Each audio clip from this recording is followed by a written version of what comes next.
ඕගොල්ලොන්ට මම පොඩ්ඩක් කියනවා දුවේ මේ වීඩියෝ එකේදී හොඳට අහගෙන මේ වැඩසටහනේ අවසානයක් දක්වා හරියටම බලන්න දුවේ මම පැහැදිලිව පාඩම විස්තර කරනවා ඔගොල්ලෝ සටහන බලලා ඇති කියලා මම දවල් වේවිට මම විශ්වාස කරනවා හරි දුවේ ඉස්සෙල්ලාම අපි කතා කරන්න යන්නේ දැන් ඒවල තියෙන මාතෘකාව තමයි අම්ල භස්ම සහ ලවණ. ඕගොල්ලෝ 7 වසරේදී ඉගෙන ගත්තා අම්ල භස්ම සහ දර්ශක කියලා මාතෘකාව. ඇත්තටම මේ මොනවද? දැන් ඒක ඕගොල්ලන්ට වැඩි හරියක් මතක නැතිව ඇති. අද අපි මේ පොඩි කාලේ තිබිච්ච මතකේ නැවත වරක් අලුත් කරගන්න උත්සාහ කරමු පුතේ. හරි. ඉස්සෙල්ලාම අපි මේ අම්ල භස්ම ලවණ කියන පාඩමේ වියමු අම්ලවලට. හරි. ඉස්සෙල්ලාම මාතෘකාව පුතේ අම්ල. දැන් පොඩි කාලේදී ඕගොල්ලෝ අම්ල කියන එක හඳුන්වන්නේ කොහොමද? ඇඹුල් රසයෙන් යුක්ත දේවල් වලට අපි අම්ල කිව්වා. ඇත්තටම ඒක ඇතිද? දැන් ඕගොල්ලෝ සාමාන්‍ය තැනට ඇවිල්ලා තියෙන නිසා ඊට මදි පුතේ. ඊට එහා දෙයක් දැනගන්න ඕනේ. අම්ලයක් කියන්නේ ඕගොල්ලෝගේ විද්‍යාව පුතේ සහ මාගේ ටියුට් එකෙත් ඇති ජලීය ද්‍රාවණයේදී H+ අයන සාන්ද්‍රණය ඉහළ නංවන රසායනික සංයෝග අම්ල ලෙස හැඳින්වෙනවා. ටිකක් ගැඹුරු පැහැදිලි කිරීමක්. මම ඔබ සරලව කියලා දෙන්න දෙන්නේ. අපි ගත්තොත් එහෙම Ha කියලා අම්ලයක් තියෙනවා. මේ ඉච්ඡාපුර ඔයගොල්ලෝ තේරුම් ගන්න. A කියන්නේ ඒකේ අනිත්‍යය. මෙන්න මේ අම්ලය වතුරට දාපුවාම දැන් ඔයගොල්ලන්ට පේනවා A අකුරයි Q අකුරයි. AQ ඒකස් ජලයේ තියෙච්ච අම්ලය වතුරට දාපුවාම මෙයා කැඩෙනවා පුතේ H+ අයන සහ A- අයන බවට. හරි. දැන් එතකොට ජලයේ H+ අයන සාන්ද්‍රණය වැඩි කරන ඒවා තමයි පුතේ අම්ල කියන්නේ. මම ඔයාලට සරලව තව ටිකක් ඔබ සාකච්ඡා කරන්න. අපි ගත්තොත් එහෙම ජලය කියන්නේ උදාසීන සංයෝගයක්. ජලයේ pH අගය ඔයගොල්ලෝ දැනන් ඉන්න ඕනේ ආසුචි ජලයේ pH අගය 7යි පුතේ. ආසුචි ජලයේ pH අගය 7යි. දැන් මේ අම්ලයක් ජලයට දාපුවාම මේ H+ අයන නිසා ජලයේ pH අගය අඩු වෙනවා. එහෙනම් මේ H+ නිදහස් වෙනකොට තමයි අපි තේරුම් ගන්නේ මෙයා අම්ලයක් කියලා. අම්ලයක් කියන එකේ සරල පැහැදිලි කිරීම ජලීය ද්‍රාවණයේ H+ අයන සාන්ද්‍රණය ඉහළ නංවන රසායනික සංයෝග. නැත්නම් ජලයේ ජලීය ද්‍රාවණයේදී H+ අයන උදාහරණ සංයෝග කිව්වත් ඇති. අර කියන්නම් ජලීය ද්‍රාවණයේදී H+ අයන උදාහරණ රසායනික සංයෝග. හරි. දැන් අපි තවත් ඕක අපේ හිතන මෙන්න මෙතනට එන්න. අපි හිතනවා මෙන්න මෙහෙම සම්බන්ධ වෙලා තියෙනවා අම්ලයේ H අයනය මේ A කොටස. මේක අයනය කෙරෙන විදිහ සාමාන්‍ය විදිහට. මේක වතුරට ගියාම මොකද වෙන්නේ? මේ H එක ප්ලස් එකකට කැඩෙනවා. මේ A එක මයිනස් එකකට කැඩෙනවා. ඔන්න අම්ලයක් හැදෙන්නේ කොහොමද? පැහැදිලිද පුතේ? හරි. කියන්නේ මේ අම්ලයක් කියලා අපි තේරුම් ගන්නේ ජලයේදී H+ අයන සාන්ද්‍රණය ඉහළ නංවන රසායනික සංයෝග වලට. පැහැදිලි? හරි. දැන් ඕගොල්ලෝ දැනගෙන ඉන්න ඕනේ අම්ල වර්ග දෙකක්. මේ අම්ල වර්ග දෙක තමයි පුතේ ප්‍රබල අම්ල සහ දුබල අම්ල. මම ආයෙ පාරක් කියනවා අම්ල වර්ග දෙක ප්‍රබල අම්ල සහ දුබල අම්ල. මොනවද මේ ප්‍රබල අම්ල සහ දුබල අම්ල කියන්නේ? ප්‍රබල අම්ල කියන්නේ මොකද්ද? දුබල අම්ල කියන්නේ මොකද්ද? මම පැහැදිලි කරන්නම්. මම ගොඩාක් විස්තර කිරීම කරන්නම්. මේක හොඳට අහන්න මේ කාරණාව දෙවිතේ. හොඳට අවධානය දෙන්න. අපි ගත්තොත් එහෙම අපි භාජනයක් ගන්නවා. ඒ භාජනයට දානවා වතුර. මම දැන් වතුර කියන වචනේ පාවිච්චි කරන්නේ දෙවිතේ. තව භාජනයක් ගන්නවා. ඒකට දානවා වතුර. ආශ්‍රිත ජලය. අපි ප්‍රබල අම්ලයකින් අණු 100ක් දානවා මේ භාජනයට. දුබල අම්ලයකින් අණු 100ක් දානවා මේ වාචනයට. මට කියන්න ප්‍රබල අම්ලය මේ දාපු අණු 100ම කැඩිලා H+ හැදෙනවා. ඒ කියන්නේ H+ 100ක් වෙන්න පුළුවන්. මේ අම්ලය ඇතුලේ H+ ඒවා කීයක් තියෙන පුළුවන්ද? දෙකක් තියෙන්න පුළුවන්. කියන්නේ H+ 100ක් තියෙනවා. මේ දුබල අම්ලය දාන අණු 100ම කැඩෙනවද පුතේ? ඒක කැඩෙන්නේ නැහැ. එතන වෙන්නේ මේකයි. ඒකින් කොටස අපි තුමු 50ක් හැදෙනවා H+. එහෙනම් මේකේ 100ක් හැදුනා මේකේ 50. මම දැන් පැහැදිලිව පේනවනේ. දරුවන්ට පැහැදිලි නේද සර්? හරි. එතකොට අපි ගත්තොත් එහෙම දැන් ප්‍රබල අම්ලයේ H+ 100ක් හැදෙනවා අම්ලාන 100. දුබල අම්ලයේ H+ 50 වෙන්නේ අම්ලාන 100. එහෙනම් මෙයා පූර්ණ ලෙස විඝටනය මොන වචනය අල්ලගන්න. මෙන්න මේ වචන ටියුට් එකේ තිබුණා. ජලීය මාධ්‍යයේදී පූර්ණ ලෙස අයනීකරණය වන අම්ල ප්‍රබල අම්ල. දුබල අම්ල කියන්නේ මොනවද? ජලීය මාධ්‍යයේදී අර්ධ ලෙස අයනීකරණය වන අම්ල දුබල අම්ල. පැහැදිලි? හරි මම ආයෙත් කියන්නම්. ජලීය මාධ්‍යයේදී පූර්ණ ලෙස අයනීකරණය වන අම්ල ප්‍රබල අම්ල. ඊට පස්සේ දුබල අම්ල කියන්නේ ජලීය මාධ්‍යයේදී අර්ධ ලෙස අයනීකරණය වන අම්ල දුබල අම්ල. නැත්නම් මේ වචනේ තියෙනවා භාගිකව අයනීකරණය වන අම්ල. මේක පූර්ණව අයනීකරණය වන අම්ල. ජලීය මාධ්‍යයේදී පූර්ණ ලෙස නැත්නම් සම්පූර්ණයෙන්ම අයනීකරණය වන අම්ල ප්‍රබල අම්ල. මේක දුබල අම්ල ජලීය මාධ්‍යයේදී භාගිකව නැත්නම් අර්ධ ලෙස අයනීකරණය වන අම්ල. හරිද පුතේ? හරි. අපිට සම්බන්ධතාවයට ප්‍රශ්න ඉන්න පුළුවන්. හරි. දැන් අපි ඊට පස්සේ දැන් ඔයගොල්ලෝ මතක තියාගන්න ඕන ප්‍රබල අම්ල ටිකක් තියෙනවා, දුබල අම්ල ටිකක් තියෙනවා. හරි. හොඳට මතක තියාගන්න ප්‍රබල අම්ල මම ලියන සතහන පැහැදිලි ඇති කියලා මම විශ්වාස කරනවා. ප්‍රබල අම්ල තියෙනවා H2SO4. මේකේ නම සල්ෆියුරික්. හරි. ඊට පස්සේ HCl හයිඩ්‍රොක්ලෝරික්. ඊට පස්සේ HNO3 නයිට්‍රික්. ඔන්න ප්‍රබල අම්ල. හරි. දුබල අම්ල මොනවද තියෙන්නේ? CH3COOH ඇසිටික් අම්ල. මේකේ නම ඇසිටික්. හරි. ඊට පස්සේ උතේ අපි ගත්තොත් එහෙම මොකද තියෙන්නේ? උතේ පෝමික් අම්ලය. පෝමික් අම්ලය. ඔයගොල්ලන්ගේ ටියුට් එකේ ඇති පෝමික් අම්ලය.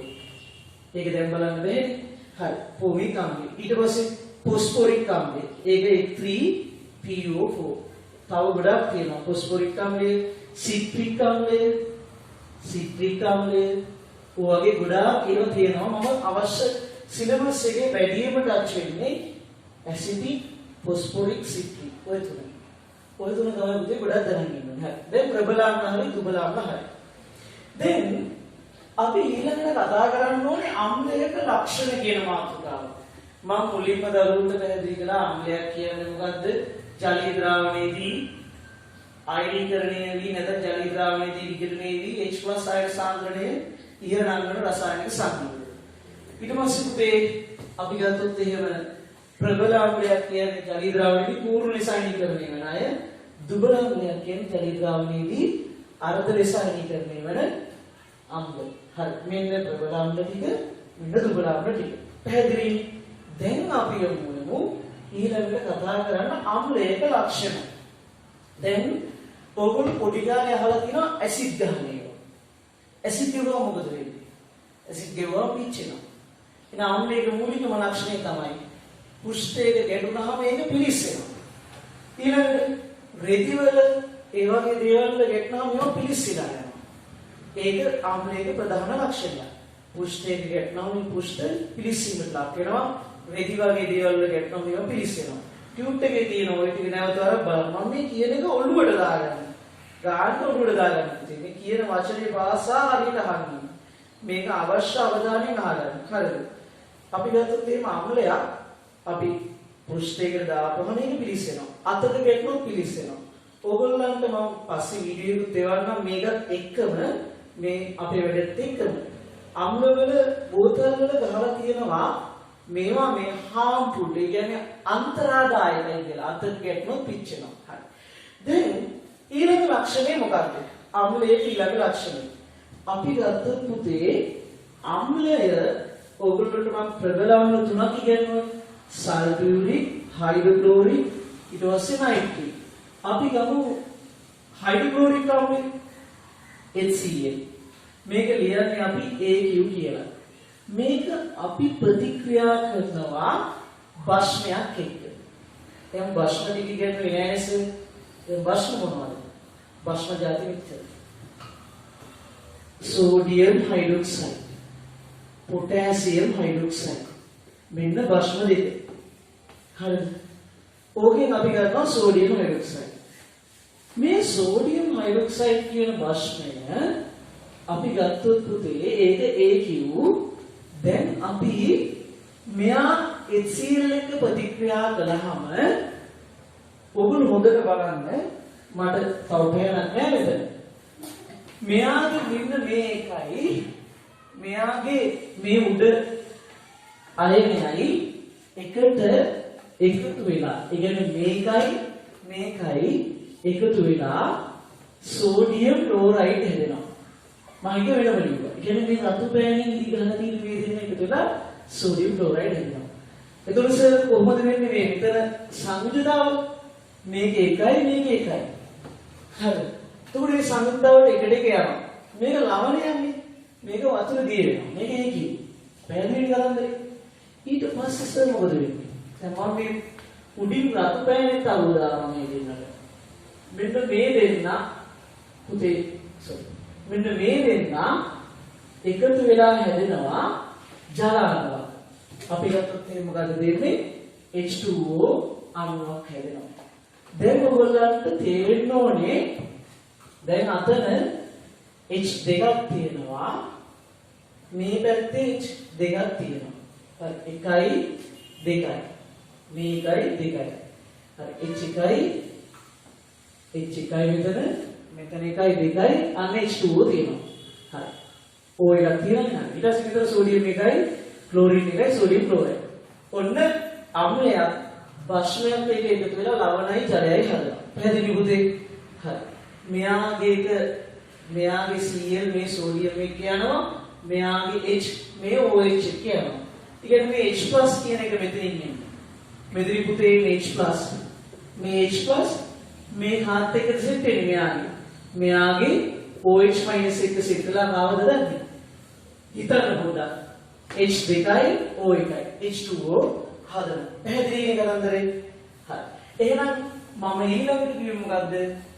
අම්ලයේ ඊළඟ ලක්ෂණය තමයි අම්ලයක් භස්මයක් එක්ක එකතු වෙලා ලවණ සහ ජලය සාදන. පැහැදිලිද පුතේ? අම්ලයක් භස්මයක් එක්ක එකතු වෙලා ලවණ සහ ජලය සාදන. හරි. දැන් අපි පොඩ්ඩක් යමු දුවේ පුතේ ඊළඟට අම්ල භස්ම වල ලක්ෂණ යටතේ කතා කරපු කාරණාවලින් පස්සේ අපි යමු වෙනවා අම්ල වල භාවිත ගැන කතා කරන්න. අම්ල වල භාවිත ගැන අපි කතා කරොත් එහෙම අම්ල මොකටද පාවිච්චි කරන්නේ? ඕගොල්ලන්ට විභාගෙට අම්ල ಜಾති 3ක භාවිත උගන්වන්න කියලා තියෙනවා. හොඳට මතක් කරගන්න. මම ටියුට් එකේ ඉව දවල්වලුවේ එතකොට ඕගොල්ලෝ දැනගන්න ඕනේ මේක පොඩ්ඩක් බලලා තියන්න. අම්ල වල භාවිත වලට තමයි දැස්සේ උන්නේ. මම හැමතැනම උගන්වන්නේ නැහැ පුතේ. අත්‍යවශ්‍ය කාරණා ටික උගන්වනවා. හරිද? ඒ අත්‍යවශ්‍ය කාරණා ටික වල ටියුට් එක බැලුවා නම් මතක් වෙනවා. හරි. පළවෙනි අම්ලයේ HCl. දැන් මේ මොන සර් chart එකක් ගහන්න හදන්නේ අම්ල වල භාවිත. ඔයගොල්ලෝ මේක දැන් chart එක ගහන්න යන්න එපා. මගේ පුතේ මෙහෙමයි. දැන් මේක ගහන්න ගියොත් එහෙම දැන් ඔයගොල්ලෝ මේක ලියා ගන්න හම්බ වෙන්නේ නැහැ. ඒ නිසා හොඳට හදන්න. ඊට පස්සේ මම යමු ටියුට් එක තියෙනවනේ. ටියුට් එක දැන් තරංගසක පාඩමේ ප්‍රශ්න ටික තව ටිකකින් මම යනවා. ඒ ටිකත් එක්ක අපිට ගණන් ටික හදන්න පුළුවන්. දැන් මම යමු ටියුට් එකේ බලලා පස්සේ chart එක ගන්න. HCl අම්ලය ඊට පස්සේ H2SO4 අම්ලය ඊට පස්සේ ඇසිටික් අම්ලය කියන්නේ CH3COOH. හරි. සල්පුජි. හරි. දැන් මෙන්න මේ අම්ල ಜಾති තුනේ භාවිත කතා කරන්න ඕනේ. මේකට කරුණු තියෙනවා 1 2 3යි. මේකට කරුණු තියෙනවා 5 4ක් තිබ්බනම් ඇති ඔයගොල්ලන්ගේ මතකේ. මේකට කරුණු 4ක් තියෙනවා. ඔන්න භාවිත. මේ පාඩමෙන් මට මුලදී කියන්න කරුණා දුවේ මේ පාඩම මොකටද දෙන්නේ කියලා. මේක බොහෝ සරල පාඩමක්. මේ පාඩම මේ ආම්ලවල ප්‍රශ්න ලවණ කියන පාඩම හරිම සරල පාඩමක්. මේකෙන් අහන්නේ MCQ ප්‍රශ්න කීපයක් අහන්න පුළුවන්. ස්ට්‍රක්චර් එක කියන්නේ ව්‍යුහගත රචනාවක මැද ප්‍රශ්නයක් අහන්න පුළුවන් අනු කොටස. අනු කොටස. ඒ කියන්නේ පුල් ප්‍රශ්නයක් අහන්නේ. හැබැයි මේ ප්‍රශ්න වල සමහර තැන් ඉස්සරහට ඔයගොල්ලන්ට අතිශයින්ම වැදගත් වෙනවා. මේ පාඩමේ සමහර තැන් ඉස්සරහට අතිශයින් වැදගත් වෙනවා. හරි. දැන් අපි ගත්තොත් එහෙම ඊළඟට මෙන්න මේ භාවිත ටික කතා කරන්න ලියවනේ. භාවිත ටික. මොනවද මේකේ භාවිත? හයිඩ්‍රොක්ලෝරික් අම්ලය, HCl අම්ලය. පළවෙනි එක ටියුටර් වල මොකක් වෙනවා? යකඩ වගේ දේවල්, වාහන වගේ දේවල් මලකට ගන්නවා. ගමනින වෙනවනේ. ඒ මලින වෙනකොට ඒව පිරිසිදු කරන්නේ කොහොමද කියන්නේ? අපිට අමාරුයි. උදාහරණයක් වාහනයක් අපි හිතනවා මේ ඔය ගොඩාක් විරාශිතව තියෙන උපකරණ වාහන වාතයේ අවනතාවින්ද මලකට යනවා. ඒ මලින වුණාම ඒවා අපේ මලකඩ ටික අයින් කරන්න ක්‍රමයක් තියෙන්නේ. ඒ ක්‍රමේ තමයි හයිඩ්‍රොක්ලෝරික්. නැත්තම් HCl අම්ලය දාලා ටික දවසක් තියලා පස්සේ යකඩ බ්‍රෂ් එකකින් ඇතිරුවාම නැත්තම් පැය කිහිපයකින් ඇතිරුවාම මේ මලකඩේ ගැලවිලා යනවා. පරණ එන්ජින් රිපෙයාර් කරන්නේ එහෙම තමයි. මම දැන් දරුවෝගේ දැන් ගත්ත මොලෙත් ඒ මට්ටමට ගිහිල්ලා ඉඳන්නේ. අපිට මේ මලකඩේ යන්න HCl දාලා මදින්න වෙයිද නැහැ. හරි. ඒ කියන්නේ මොකද? වාහනේ වලට මලකඩ ඉවත් කරනවා. මම ලියන්නේ නැහැ. වාහනේ කියලා විතරක් කියනවා. වාහනේ වල මලකඩ ඉවත් කරනවා. හරි. ඊට පස්සේ ජෙලටින් කාලා තියෙනවද ගලු? ජෙලටින් වල අස්තිමය කොටස් වලින් අස්තිමය අපි ගත්තොත් එහෙම අස්ති කොටස් වලින් ජෙලටින් හදන්න ගන්නේ පුතේ HCl අම්ලය. මේක හොඳට මතක තියාගන්න. ජෙලටින් හදන්න. ජෙලටින් හදන්න. හරි. ඊට පස්සේ උදේ අපි ගත්තොත් එහෙම මොකද්ද HCl වලින් ඊළඟ භාගය? ඊළඟ HCl පාවිච්චි කරන දේ පුතේ අපි ගත්තොත් මෙන්න මේ වගේ දේවල්. ඔබව අහලා තියෙනවද මම ටිකක් දිග කතාවක් කියන්න මේක අවශ්‍ය වේද දන්නේ නැහැ ඔයගොල්ලන්. දැන් මේක එක දිගට බලන් ඉන්නකොට විකාරයක් වගේ වෙන්නත් පුළුවන්. නිසා මෙහෙම අහන්න. ඒක විද්‍යාඥයෙක් හිටියා. එයා යාගේ බිරිඳව ඝාතනය කළා. ඝාතනය කළා යාගේ බිරිඳව ඇසිඩ් භාජනයක බැස්සුවා. ඇසිඩ් භාජනයක බැස්සුවට පස්සේ බිරිඳගේ ඇඟ තනිකරම ඒ ඇසිඩ් වලින් දිය වෙලා ගියා. නමුත් එක සාක්ෂියක් ඉතුරු වුණා. ඒ සාක්ෂිය නිසා මරණය කරපු පුද්ගලයා සහ ස්ථාන හොයාගන්න පුළුවන් වුණා. ඒ මොකද්ද? පුළුවන් නම් උගල මේ අපි දැන් සාමාන්‍ය දිසු මොකද්ද ඒ සාක්ෂිය? ඒ සාක්ෂිය තමයි පුතේ රත්තරන් මුද්ද. රත්තරන් මුද්ද අර අම්ලත් එක්ක ප්‍රතික්‍රියා කරන්නේ නැහැ. ප්‍රතික්‍රියාකාරීත්වය ශක්තිදාශිනී පහළක් තියෙනවා. එහෙනම් මේ රත්තරන් මුද්ද නිසා ඒ විවිධ ඝාතනය කරපු තැනත් ස්ථානයත් ඔක්කොම අල්ලගෙන ඒ පුද්ගලයාව හොයාගත්තා. හැබැයි සමහර රෝග ප්‍රතික්‍රියා කරවන්න පුළුවන් ප්‍රබල ආම්ලයක් තියෙනවා. අන්නේ ආම්ලය තමයි මොකද? රාජ ආම්ලය කියන්නේ. මොන ආම්ලයේද? රාජ ආම්ලය. එහෙනම් මොන්න බලන්න වාණි වල මලකඩ අයින් කරන්න ජෙලටින් නිෂ්පාදනය කරන අස්තිමේ කොටස් වලින් ජෙලටින් නිෂ්පාදනය කරන්න වාණි වල මලකඩ අයින් කරන්න ඊළඟට රාජ ආම්ලය හදන්න. රාජ ආම්ලය හදන්න ගන්නේ HNO3 ඒ කියන්නේ නයිට්‍රික් ඊට පස්සේ HCl ඔය ආම්ල දෙක මික්ස් කරලා තමයි රාජාම්ලය හදන්නේ. මේකේ අනුපාතය ඕගොල්ලන්ට අවශ්‍ය නැහැ. හරි. ඊට පස්සේ ඊළඟට අපි යමු වෙනවා සල්ෆියුරික් අම්ලයකට කතා කරමු. ඒකේ භාවිත. සල්ෆියුරික් අම්ලයේ භාවිත. අම්ලවල භාවිත. හරි. මෙන්න මේකයි. සල්ෆියුරික් පොඩි කාලේ මාත් මේ වැඩේ කරලා තියෙනවා. ඔගොල්ලෝ කරන් යන්න එපා. බැටරි තියෙනවානේ කාර් බැටරි. කාර් බැටරි වල වතුර පොඩ්ඩක් දිව ගාලා වල්ලා තියෙනවා. චූටි ඇඹුල් රසක් එනවා. සමහරලාට අමුතු තිත්තර හරුත් එනවා. හරි. එහෙනම් ඒ කාර් බැටරි වල තියෙන ආම්ලය හැටියට පාවිච්චි කරන මොන ආම්ලයද? සල්ෆියුරික් ආම්ලය. එහෙනම් මොකද්ද මෙතන කරලා තියෙන්නේ? සල්ෆියුරික් ආම්ලයේ පළවෙනි එක තමයි මොකද්ද? කාර් බැටරි වලට මොකක් හේතුද දාගන්නේ?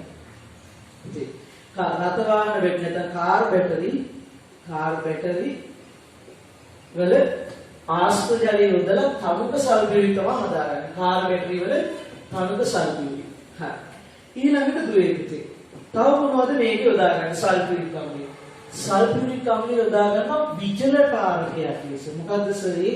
විජල කාරකයක් ලෙස. මම ගත්තොත් එහෙම විජල කාරකයක් කියන්නේ මොකද්ද? දැන් අපි හිතුවොත් උතන මේ සුළු වතුර ටිකක් වැටලා තියෙනවා. ඔය වතුර ටික ගන්න අපිට උරා ගන්න දෙයක් නැතුනොත් අපි උකට දානවානේ දුවේ පුතේ. අපි හිතුවොත් උතට දානවා අපි කෝපර් සල්ෆේට් පොඩ්ඩක් දාපුවම වතුර ටික එකට ආකර්ෂණය වෙනවා. විජල කාරකයක් වේලන එක බියලා ගන්න එක තමයි අපි කියන්නේ විජල කාරකයක් කියලා. සල්ෆියුරික් ආම්ලය විජල කාරකයක් ලෙස පාවිච්චි කරනවා. ඊට පස්සේ සල්ෆියුරික් අපි පාවිච්චි කරනවා ප්‍රධාන වශයෙන්ම ඔය ශාලක නැත්නම් සායම් වර්ග හදන්න. ශාලක හදන්න. හරිද?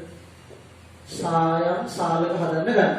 ඊට පස්සේ දුවේ පුතේ අපි ගත්තොත් එහෙම සල්ෆියුරික් ආම්ලය ආයි පාවිච්චි කරන තැනක් තමයි ප්‍රධාන වශයෙන් වායු වියලන. මේ වායු වියලනවා කියන්නේ මොකක්ද? සමහර වායු වර්ගවල කියන්නේ ඔයගොල්ලෝ හිතන්න පොඩ්ඩක් මම කියනකොට අහන්න. සමහර වායු වර්ග වල තියෙනවා බාෂ්මික වායු. ඔය බාෂ්මික වායු අපද්‍රව්‍ය තියෙනවා. ඔය අපද්‍රව්‍ය ටික අයින් කරන්න සල්ෆියුරික් භාජනයක් මෙහෙම තියලා වායු ප්‍රවාහයේ ඉවහම මෙහෙන් නැත්නම් මේ හරිය බුබුලනයක් කරලා මේකේ ආම්ලයට වායු ටික බුබුලණයක ආම්ලයට වායු බුබුලණය කරලා ගත්තාම අපිට ඒ වායු වියලා ගන්න පුළුවන්. එහෙනම් වායු වියලීම සඳහා වායු වර්ග වියලීම සඳහා ටිකක් මේක අමුතු කතාවක්. හරි. ඔන්න ආම්ලයේ ප්‍රධාන භාගය ටික කාර් බැටරි වල තනුක සල්ෆියුරික් හදා ගන්නවා, විජල කාරකයක් ලෙස හදා ගන්නවා, සායම් ශාලක වර්ග හදන්න ගන්නවා, වායු වර්ග වියලීම සඳහා හදා ගන්නවා. හරි. දැන් ඊට පස්සේ අතිශය වැදගත් එකක් තමයි මේ ඇසිඩික් ආම්ලය. ඇසිඩික් ආම්ලය මොකටද භාවිතා කරන්නේ? ඇසිඩික් ආම්ලයේ ද්‍රව්‍යපතේ පාවිච්චි කරන්නේ අපි ගත්තොත් එහෙම ඇසිඩික් ආම්ලය ඕගොල්ලෝ රබර් කිරි කපන තැන්වල දැකලා තියෙනවද? ඒ රබර් කිරි කැටි ගහන එක වළක්වන්න දානවා ඇමෝනියා Na3. ඔක ඇමෝනියා නෙමෙයි ඇත්තටම ඇමෝනියම් හයිඩ්‍රොක්සයිඩ්. දරුවෝ මේක දන්නේ නැහැ හරියට. ඇමෝනියම් හයිඩ්‍රොක්සයිඩ් තමයි දාන්නේ. ඕකට දානවා තව රසායනික ද්‍රව්‍ය ගොඩක්. සිංක් ක්ලෝරයිඩ් දානවා. ඊට මට දැන් මතක නෑ සමහර ඒවා තිබුණා ඒ කාලේ ඉගෙන ගන්නකොට ඒව ටික මට දැන් මතක නෑ පුතේ. ඔකට දානවා සෑහෙන ප්‍රමාණයක් රසායනික ද්‍රව්‍ය. ඔබ සමහරව පිළිකාකාරකයි. දැන් රබර් කිරි ටික තියෙනවා. රබර් කිරි කැටි ගෑන එක වළක්වන්න දානවා ඇමෝනියා. ඇමෝනියා දානවා. ඇමෝනියාගේ ප්‍රශ්න. එයා රින. එතකොට රබර් කිරි ටික ගාන්න තලක වගේ තියෙනවා. මේ රබර් අංශුව රින ආරෝපිතයි. රබර් අංශුව වටේට රින ආරෝපිතයි. මේ වගේ අංශු ගොඩාක් තියෙනවා. දැන් මේ රින ආරෝපිත අංශු ටික වටේ තියෙනකොට මෙයා තලපේ වගේ වුණ තියෙනවා. දැන් මේ අම්ලය දාපුවම මොකද වෙන්නේ? අම්ලයෙන් එනවා මොන ප්ලස්ද? මොන ප්ලස්ද? H+. H+ ආවම මොකද වෙන්නේ? H+ ආවම මේ රබර් අංශුත් එක්ක එකතු වෙලා සෙට් වෙලා බහිනවා. ඕනම දෙයක් එකතු වෙනකොට ඒක පහළට යනවා නේද? හරි. එතකොට මේ H+ මෙයාට එකතු වුණාම මෙයා පහළට ගමන් කරලා මොකද වෙන්නේ? රබර් අංශු ටික එක ගොඩකට එකතු වෙනවා. ඒ කියන්නේ ස්තර වේගීමක් සිදු වෙනවා. ඔන්න ඔබයි වෙන්නේ H+ එකතු වුණාම. එහෙනම් රබර් කිරි කැටි ගැසීම සඳහා යොදාගන්නේ මොනවද? තලබි වගේ හිටනවා. ඔය තලබි තියෙන ටික වතුර ටික අයින් කරනවා රෝලෙන් දාලා. එහෙනම් ඇසිඩික් ආම්ලය පාවිච්චි කරනවා මොකටද? රබර් කිරි මිදෙන්න පළවෙනි එක. මම ඇඳු බින්දුවේ මට ලස්සනට අඳින්න කරන්න බෑ. ටක් ගාලා ඇඳුනේ.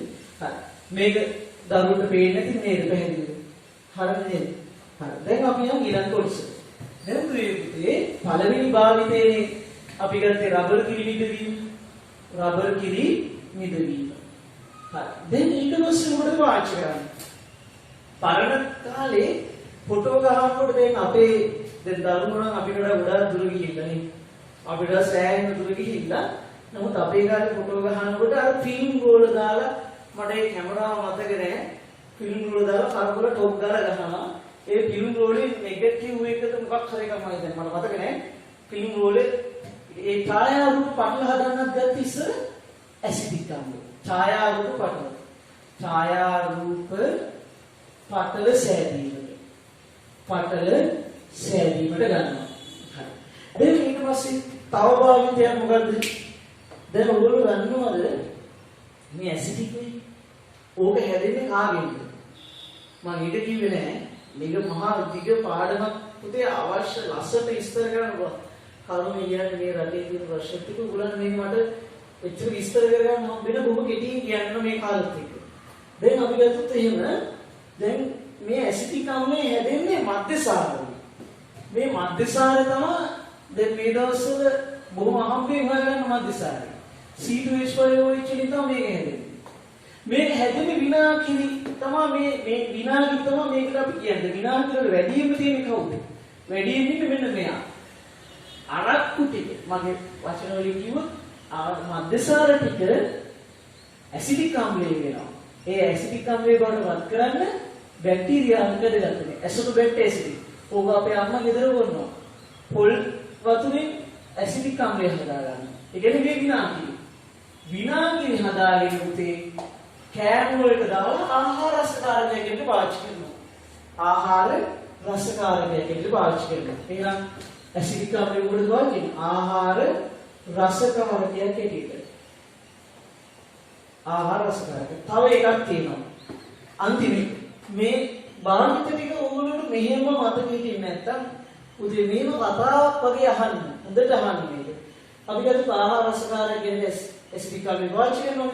දැන් ඊළඟ එක තමයි උදේ අපි ගත්ත සේද වගේ රෙදි જાති හස්ත කර්මාන්තේ වගේ රෙදි જાති නිර්මාණය කරන්න. මට මම ඒක ලියන්නම් රෙදි නිර්මාණය, රෙදි වර්ග නිර්මාණයේදී ඇසිඩික් අම්ල යොදා ගන්නවා. හරි. දැන් ඊට පස්සේ දුවේ පුතේ ඔන්න මම ලස්සනට විස්තර කළා අම්ලවල භාවිත. ඕක චූටි කොටසක් වෙන්නේ නැති. නමුත් ඒක ඇතුලේ තියෙන තා දිග කතාවක්. මම ආයෙ පාරක් කියන්න යන්නම් කෙටියෙන් බොහොම. පළවෙනි එක තමයි HCl භාවිතය වාණියවල මලකඩ ඉවත් කිරීම සඳහා හයිඩ්‍රොක්ලොරික් අම්ලය යොදා ගන්න. ඔබ හොඳට බලන්න මේක දිහා. ආයෙ පාරක් කියනවා මේක පාඩම්ම කරගන්න. HCl භාවිත හයිඩ්‍රොක්ලොරික් අම්ලය භාවිත වාණියවල මලකඩ ඉවත් කිරීම සඳහා. ඊට පස්සේ පුතේ අස්තිමය කොටස් වලින් දිරකින් නිෂ්පාදනය සඳහා. ඊට පස්සේ පුතේ රාජාම්ලය නිෂ්පාදනය. රාජාම්ලය කියන්නේ HNO3 සහ HCl අතර එකතුව. මේක ප්‍රතික්‍රියාවක් නෙමෙයි එකතුවක්. දැන් මිශ්‍රණයක් කිව්වම මිශ්‍රණයක සංඝටක මතකයිනේ. මිශ්‍රණයක සංඝටක අපිට එකතු වෙලා තියෙනවා. නමුත් ඒවා එකිනෙක ප්‍රතික්‍රියා කරනවද නැහැ.